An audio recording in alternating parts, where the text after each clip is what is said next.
అయ్యా ఇది ఎలాగొందో నువ్వు చెప్పాలి. ఎన్నిసార్లు ఉన్నా మీ కొడుకు వంటలేదు. సూపర్ వంట బ్రహ్మాండం. హాయ్ అండి, హలో అందరికీ నమస్కారం. Welcome back to our channel Sunitha Parivaram. ఈరోజు మన వీడియోలో పక్కా నెల్లూరు స్టైల్ చేపల పులుసు ఎలా చేయాలో చూద్దాం. మీరు కూడా చాలాసార్లు చేసే ఉంటారు, నేను కూడా చాలాసార్లు చాలా పద్ధతిలో చేశాను. కానీ నెల్లూరు స్టైల్ చేపల పులుసు టేస్ట్ అయితే రాలేదండి.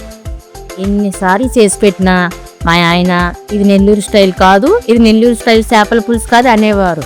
అందుకే ఈసారి గూగుల్ని యూట్యూబ్ని నమ్ముకోకుండా దీనికోసం బాగా తెలిసిన వాళ్ళని అడిగి చెయ్యాలని ఫిక్స్ అయ్యాను. అప్పుడు మా ఆయనకి తెలిసిన ఫ్రెండ్ వాళ్ళ దూరపు చుట్టాలు నెల్లూరు దగ్గర విలేజ్ లో ఉన్నారని తెలిసి వాళ్ళతో కాల్ చేసి మాట్లాడాను.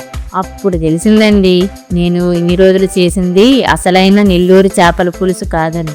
అసలు నెల్లూరు చేపల పులుసులో ఏమి వెయ్యాలి, ఏమి వేయకూడదు, మనం కామన్గా చేసే మిస్టేక్ ఏంటి అని కూడా డిస్కస్ చేద్దాం. ముందుగా నేను శీలావతి వండేదాన్ని, బామ్మగారు అయితే బొచ్చు తీసుకోమన్నారు. సో బొచ్చు తీసుకున్నాను 2 kgs. నెల్లూరు చేపల పులుసు కోసం కావాల్సిన ఐటమ్స్ అన్ని రెడీ చేసుకుందాం. ముందుగా చింతపండు, చాలా మంది కేజీకి 100 grams వేస్తారు. అవసరం లేదండి, కేజీకి 80 grams వేస్తే సరిపోతుంది. మనం తీసుకున్న 2 kgs కాబట్టి 160 grams వేద్దాం. ఎర్రగడ్డలు 250 grams, చిన్నవి తీసుకోండి. నాకు కుదరలేదు సో ఈ సైజు తీసుకున్నా. టమోటోస్ కూడా 250 grams. ఈ కొలతలన్నీ నేను 2 kgs తీసుకుంటున్నానండి. మీ వంటకం బట్టి మీరు తీసుకోవాలి. 2 మామిడికాయలు, పెద్ద సైజు అయితే 1 తీసుకోనండి, నేను చిన్న సైజు కాబట్టి 2 తీసుకుంటున్నాను. కరివేపాకు రెమ్మలు 5. మసాలా పొడికి కావాల్సిన ఐటమ్స్: 1/2 టీ స్పూన్ మెంతులండి, టీ స్పూన్ ఆవాలు, టీ స్పూన్ ధనియాలు. ఇప్పుడు చింతపండు నానబెట్టుకుందాం. చింతపండు 160 grams కదండి, 1.5 లీటర్ నీళ్ళు పోసి నానబెట్టుకుందాం ఒక అరగంట సేపు. ఇప్పుడు కట్టెల పొయ్యి మీద పెనం పెట్టి 2-3 నిమిషాలు ద్వారగా వేయించుకుందాం. కట్టెల పొయ్యి ఎందుకు అంటున్నానంటే కట్టెల పొయ్యి మీద వంట చేస్తే చాలా రుచిగా ఉంటుందండి. వేయించిన మసాలాలన్నీ చల్లారాక ఇలా దంచి పొడి చేసుకుందాం. ఇదే విధంగా ఉల్లిపాయలు టమాటాలు కూడా కచ్చా పచ్చాగా దంచుకుందాం.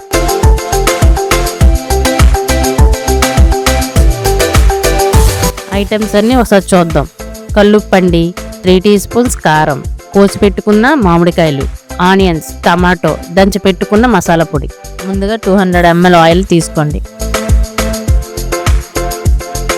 మరిగిన ఆయిల్లో 1 టీ స్పూన్ ఆవాలు వేసుకోండి. ఆవాలు వేగాక ఉల్లిపాయలు వేసుకోండి. ఉల్లిపాయలు బంగారు రంగు వచ్చాక టమాటాస్ వేసుకుందాం.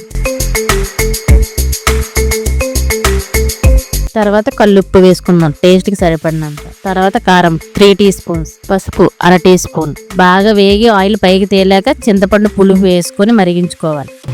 మూత పెట్టి ఆయిల్ పైకి తేలే వరకు బాగా మరగనివ్వాలి. ఈ చేపల పులుసు చేయడం చాలా ఈజీనే, కానీ ఆ పులుపుని బ్యాలెన్స్ చేయడంలోనే అసలైన టేస్ట్ ఉంటుంది. పులుసు బాగా మరిగి ఆయిల్ పైకి తేలిందండి. ఇప్పుడు ఒక్క చేప ముక్క నెమ్మదిగా వేసుకుందాం.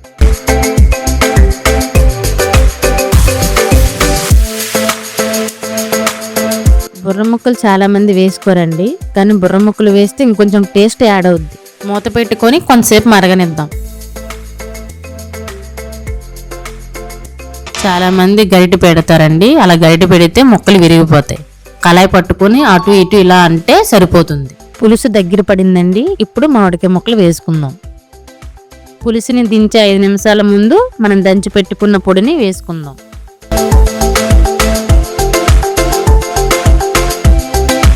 అయితే ఇక్కడ మీకు చెప్పవలసిన ముఖ్యమైన విషయం ఒకటి ఉందండి.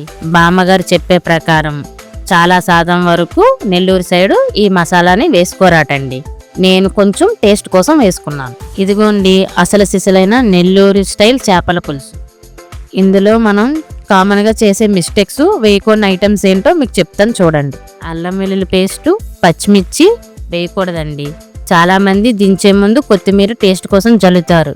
ఈ 3 ఐటమ్స్ ఈ రెసిపీలో లేవండి. మీలో ఎంతమంది ఇది ట్రై చేశారో కామెంట్లో చెప్పండి ఫ్రెండ్స్. నెల్లూరు బామ్మకి ఫోన్ చేసి ఎలా వండాలో వండాను. కొడుకు చెప్పు బాగుందా లేదా. సూపర్ నెంబర్ 1 తిరిగి ఉండదు, బ్రహ్మాండం వండుతుందరే. ఆవిడ మీద కంప్లీట్ గా ఇవ్వకు. నువ్వు వండిన వంట బాగుందమ్మా, సూపర్. వీడియో అయితే లైక్ చేయండి, ఈ వీడియో నచ్చితే షేర్ చేయండి.